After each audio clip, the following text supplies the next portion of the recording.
Welcome to the Weed Walk. My name is Hayden Love. I'm a PhD student with Dr. Larry Steckel here at the University of Tennessee. On my right, we have Colton Fuller. He is a master's student here at the University of Tennessee with Dr. Larry Steckel. And on my left, we have Sally Reed, and she is with Dr. Steckel as well. Today, we'll be walking through a couple of the most common weeds we see in row crops in West Tennessee. Today we're talking about one of the most problematic weeds in row crop production today, and that'd be Palmer amaranth.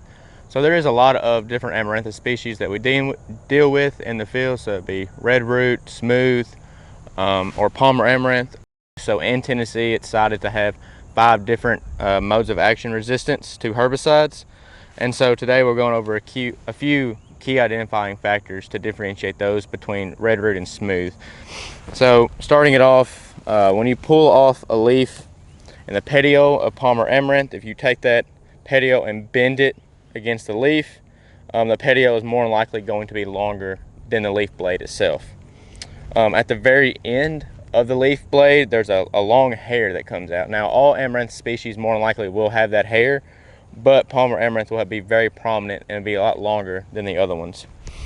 A red root or a smooth pigweed, on the stem itself, it will be hairy. It'll have small hairs all over it, whereas when you're dealing with Palmer amaranth, the stem is very smooth. Palmer amaranth is a dioecious plant, so meaning that it has a male and a female plant. Here we're dealing with a male plant. The only way to differentiate two is when they seed out. So hopefully we're never seeing a Palmer like this in your field. Hopefully we're controlling them when they're smaller, but if you ever do escape, the way to identify them, a male and a female, is the seed heads. So again, with a male, they're relatively soft, have a lot of pollen on them. If you were to shake them, you see the pollen fall off of it. Again, grabbing it, it's pretty soft, fluffy. Whereas over here we have a female plant. Same characteristics with the petiole, the stem's still smooth here. Again, if we were to shake it, nothing falls off. If you grab it, it's kind of pointy, it's sharp. That's a few key identifying characteristics of Palmer amaranth. So here we have 2 different broadleafs that can be misidentified in the field just walking by. So here we have prickly sida and hophorn beam copperleaf. So from the top, they do relatively look similar, but upon closer examination, we can notice that prickly sida, the serrations on the leaf blade are not as deeply serrated as hophorn beam is.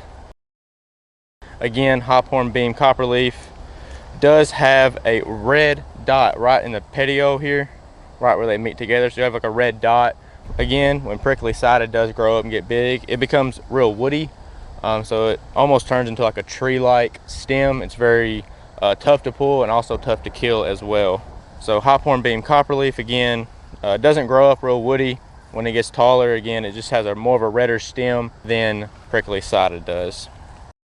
Alright, so here is one of our most common grass weeds that we have here in Tennessee. So this we're looking at here is goosegrass.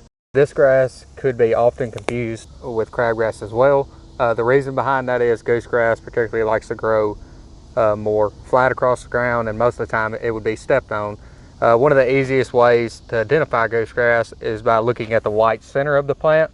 So usually a lot of our grasses, like barnyard grass for instance, does not have a ligule. Goosegrass in particular has a very membranous ligule, and you can see hairs around the ligule as well. The next grasses that we're going to talk about is jungle rice and barnyard grass. Probably the easiest way to tell these two apart is when jungle rice is smaller. Jungle rice will exhibit a purple chevron. Both of these grasses are a part of the Echinocloa genus. When they get bigger, say 12 to 16 inches, start producing a seed head, they're really hard to tell apart. They both look just alike. Both of these grasses do not have a ligule or auricles, so it can get hard to tell these two apart in the field. Both of these grasses are going to grow more upright, where in this one you'll see it's growing a little bit flatter. You usually would not expect that in the field. The next weed we're going to talk about is usually grouped with grass just because they're both monocots, but it's its own family, and that's the sedge family. So normally we wouldn't pull a sedge up because it has a nut-like tuber underneath the ground, which just makes it hard to control, but I want to be able to show you how to identify it, so we're going to go ahead and pull this one up.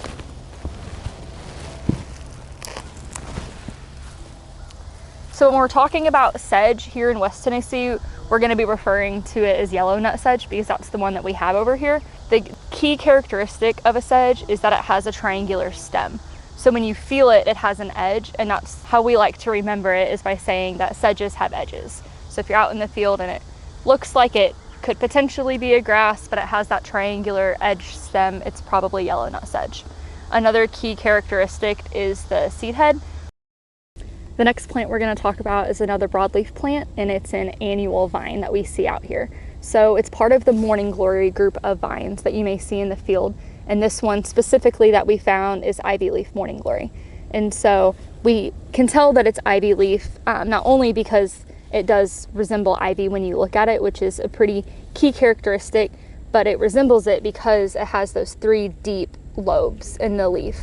This one that we found in the field is also in bloom, and so you can see what the flowers of a morning glory vine would look like too. We actually just found another morning glory plant, and so similar to the vine that we just saw, this is in that morning glory family, and the flowers would look similar, but some differences are that these leaves are heart-shaped and have that deep pit at the beginning of the heart, showing that it's pitted morning glory, and they also have a purple leaf margin. So when you look up close, in certain lights, you can see that it looks like it's outlined in purple as well. So that concludes our weed walk. Thank you to everyone for tuning in and learning a little bit more about the most common weeds here in Tennessee. If you have any additional questions or follow-ups, please visit utcrops.com.